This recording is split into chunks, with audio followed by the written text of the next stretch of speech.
Mexico City, buenos dias. I'm Chris from OpenAgents. In this short talk, I want to answer for you the question, WTF are AI agents? Why should you care about them? Ooh, there's a button. Tell me now. What does that do? Okay, let's define AI agent really simply with no jargon. An AI agent is a thing. Just who cares? It's a thing that makes you more productive by automating work that you might otherwise do manually. Okay? Pretty simple. It uses LLMs. It may use a graph knowledge base. There's the technicals of it, but it's just a thing that makes you more productive. I'm going to give you an example. I'm a developer, and the kinds of things that I do are coding, getting stuck on something, at least as of a year or two ago, Google for the answer, look at Stack Overflow. Oh, I got stuck on something. Let me figure out what other people are doing and paste that in. Obviously, if you've used ChatGPT at all, you know that instead of doing that kind of Stack Overflow flow, now you can ask ChatGPT. And I began a couple years ago kind of a race of, can I outperform or make myself more productive using some other tools than ChatGPT? The first version of this, OpenAgents.com, which is still live at chat.openagents.com, let you choose between a bunch of different models. So when the Claude 3 series came out, Sonnet and Opus were better than the GPT models. So it's okay, do I want to be paying OpenAI $20 a month and Claude Anthropic $20 a month? No. Let's just pull those APIs into one interface along with a bunch of other top models and chat with one interface. So there was a time when changing from ChatGPT to OpenAgents version 1 made me more productive as a developer. And then Claude Sonnet came out with 3.5 with Claude Artifacts. That made me more productive. Long story short, raced to beat them on that. Came out with version 2 of OpenAgents, which is live now. You are all welcome to try it. This is at openagents.com. And let's just show you what I do. You might have just seen a talk from Justin from Shock Wallet. I, earlier today, set up a Lightning Pub in 20 minutes. And part of what I did was I talked with the repo, the Lightning Pub repo. I said something summarize the README. So this is a kind of a ChatGPT style interface, except it has tools. So it can actually do a chain of tools. So I'm calling this an agent because it can kind of take a series of long-lived actions over a period of time. And here we've got a nice summary about what ShockNet Lightning Pub does. Okay, it does this and installation options. And so, can I show you what I was doing earlier today? I've got the chat over here somewhere. But I did stuff help me install it on a Linux VPS on DigitalOcean. And it has all of the stuff. I don't want to read the docs. Just you tell me what to do. So I was just kind of using this earlier today. And it can do more complex things too. One thing I was having it doing was, I was what does this let me do? Because this is kind of a wrapper on top of LND. There's some Nostra things it can do. There's some Lightning things it can do. There's some other unique app-related account systems things it can do. What can it do? I was okay. You say, first of all, look at the folder hierarchy and find where there's definitions of ways to control this application via API. Now, earlier I had known that there was a proto folder where there was a bunch of these type definitions, but let's just see if it can find it. So this agent is calling the view hierarchy to look at the files in the root directory. It found the proto directory. It didn't have to say it. It went into it. It's looking at these definitions. It's looking at the client definitions, which is where the majority of these definitions of answering my question. Where's the ways to control this? Here's all of these things, the admin operations. You can add and off apps, ban users, create invite links, user operations, app operations, Lightning Network operations, etc. Okay. So I don't want to bore you with too much technical detail. You don't have to be a developer to appreciate the fact that the kinds of things that I do day to day, which used to be struggle in an editor, code, hit a bug, go search for the answer, copy paste that into my editor, do a bunch of trial and error, that process of iteration is now dramatically faster, because instead of me doing a whole bunch of things, I'm able to directly tap into, this compressed representation of all of this knowledge inside of the LLMs. We're using Claude 3.5 Sonnet, and then equipping that with different tools. And you can see here, if I click on the wrench at the bottom, I've got 5 tools enabled of the 16 or so tools. Most of these are from the GitHub API, but it can scrape a web page if it needs to, but the majority of things that it uses are view file, view hierarchy. So look at an individual file in a GitHub repo, look at like a hierarchy of all the contents of a folder in a GitHub repo, create a file or rewrite a file.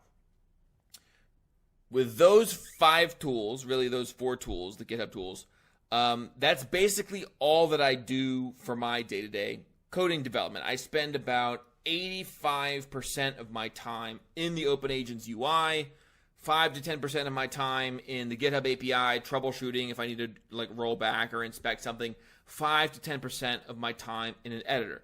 I'm probably 3 times as fast at turning out code that gets pushed to production than I was when I used just vanilla ChatGPT a couple years ago. Now, this is currently in its current form optimized for developers, but I want you to think about this. What I did was I took the work that I do on a day-to-day basis, I found the APIs that I use. So I use GitHub, I use the GitHub API. The majority of what I do is code gen, and then pushing to GitHub. And created tools in here that you can select or not, and equip the agent to do those things. And you can see here, it does a pretty good chain of let's look in here, let's look in here, let's look in here. Eventually, I don't have write access to this repo, but when I give it this access to my repos, it's able to create an issue, it's able to make edits, and this is the majority of how I ship code these days. Is through an agent doing it that I'm just steering. And so kind of one of the characteristics of an agent is that it is long-lived, that it can take actions over a time horizon that's longer than just a single message. And so, the kind of record of, at least for us personally, the record of a time window when an agent is taking relevant action is about 90 seconds. So what my usual day-to-day workflow now is I'll put a prompt in the chat and I'll say, hey, look at these 5 files. Here's the architecture. Here's what I'm trying to do. And I'll say something, and I can literally go AFK. I can go shitpost on Twitter as it goes and loops through. Once it's done, after about a minute, I come back and look at it. I can make tweaks if I need to. But I've got these agents that are living for 60 to 90 seconds and doing these useful chains.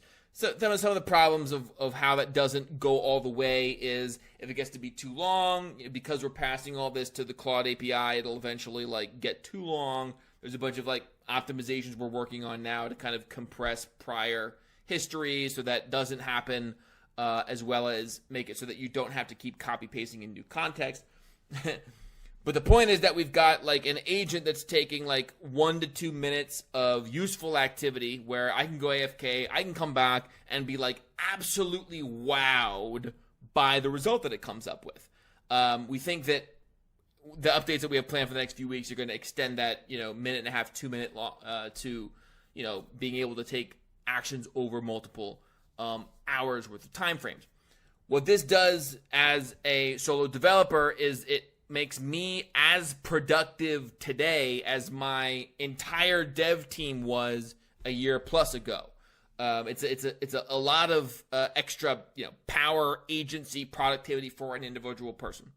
And I mention all of that about the APIs because regardless of whether or not you are a developer, if there are things that you're interacting with on a day-to-day basis, whether that's a CRM, an email service, social media, you're doing marketing, you're doing stuff on LinkedIn, whatever it is that you're doing, that service probably either has an API or can be like automated in some other way, and that an agent can either replace the work that you're doing or supplement the work that you're doing.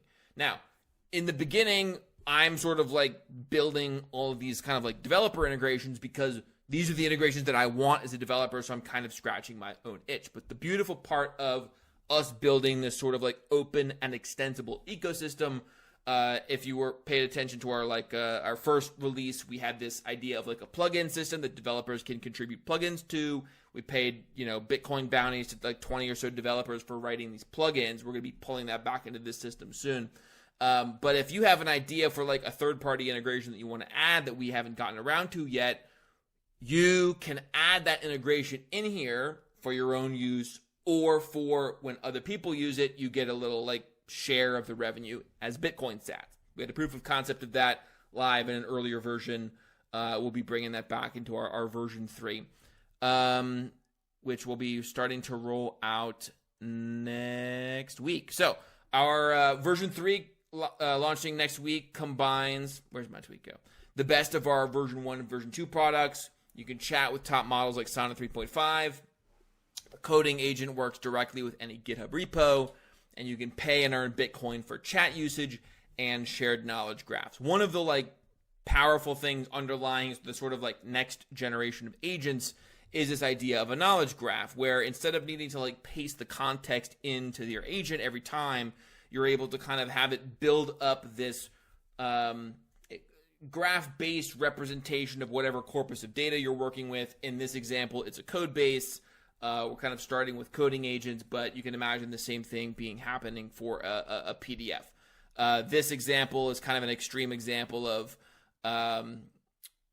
extracting all of the concepts from a PDF, and then like, you can't really see here, but like all of the concepts are like related to each other. And basically this structure of a graph is highly optimized for an agent to traverse it. So instead of just doing basic retrieval augmented generation, you might be familiar with like that's how agents kind of like pull relevant information into the context. This is like a way to more smartly move between, if you ask about a feature that has a commit, 10 minutes ago, it has that linked, so it can kind of like traverse and look at what the commit was. It can look at the comments. It can like, situate that within the context of the repo, so you don't have to like be adding all this stuff. Okay. All of which is to say is that there's a lot more that can and needs to be done. Still kind of like low-hanging fruit to make agents even better than they already are. These agents, at least the ones that we've had so far, are like extremely powerful, yet also there's a bit of a learning curve. And that's something that we hope to kind of like open up, enable other people to contribute, and enable other people to like earn Bitcoin revenue share to contribute to these. So we'll have more information over the coming weeks of how you can kind of like sign up and help contribute to this. But the basic idea is we're going to be implementing that Lightning Pub. All users, all agents are going to have accounts through that. And you can either load your account with Lightning and pay for agent usage, and or as you contribute, whether a plugin or you are able to sort of like make the data points of any agent usage that you kind of pay for, make that accessible to other people. So if you have some new PDF about some obscure topic that you have your agent kind of learn, you can have other people be able to purchase like that, access to that data from you. So if you're indexing a bunch of like interesting data that people find valuable, you can just, we want you to earn some revenue share from that. Okay, lots more to say about all of this. Just to get back to our definition here, an AI agent is a thing that makes you more productive by automating work. Our goal with OpenAgents is to give you, like, by the end of this year, the definitive one-stop shop that, like, anything related to AI productivity and, like, having an agent do anything for you. You're going to OpenAgents.com, you're slapping down either a credit card or paying Bitcoin, and you're getting, like, agent usage that's, like, transparent and sort of this self-serve platform that a bunch of developers are contributing to. In the meantime, we're working more closely with a few businesses where we're like kind of crafting these custom agents with custom knowledge bases specifically for them. So if you have some like pressing business needs, especially if you're like trying to recruit or pay for developers, we're like specifically building coding agents for people. That's kind of like the thing that we're best at the moment. So I would just say keep an open mind. A lot of the agents that are out there currently suck, or they're a bunch of hype or demoware or vaporware.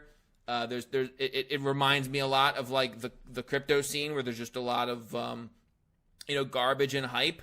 But there is the one core of like beautiful stuff called Bitcoin, and agents are going to be increasingly prominent, we think. So, any questions that you have, any desire that you have to learn more about agents in particular, please shoot us a DM. Our DMs are open on X. I'm on Nostr. I don't even know how to tell you how to find me, but I'm on there as Christopher David. We've got a 125 and counting episode video series as we've like built all this in public. And what else? Stay tuned. In the next couple of weeks, we're going to be rolling out our version 3. Basically, go to OpenAgents.com. And by the way, like you can use OpenAgents.com now. Like it freaking works.